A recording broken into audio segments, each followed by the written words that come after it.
41 से 51 तक।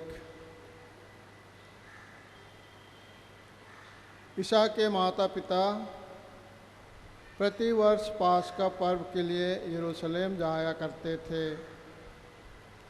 जब बालक 12 बरस का था तो वे प्रथा के अनुसार पर्व के लिए यरूशलेम गए।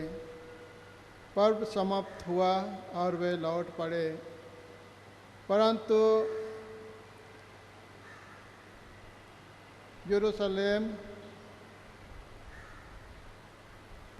बालक ईसा अपने माता पिता के अनजाने में यरूशलेम में रह गया।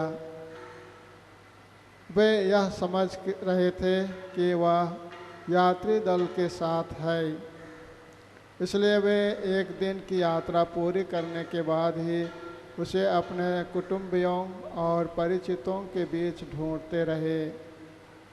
उन्होंने उसे नहीं पाया और वे उसे ढूंढते ढूंढते यरूशलेम लौटे।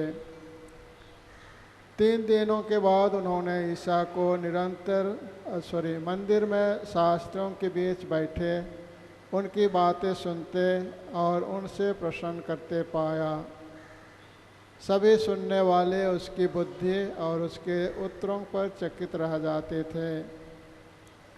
उसके माता पिता उसे देखकर अचंभे में पड़ गए और उसकी माता ने उससे कहा, बेटा, तुमने हमारे साथ ऐसा क्यों किया? देखो तो तुम्हारे पिता और मैं दुखी होकर तुमको ढूंढते रहे।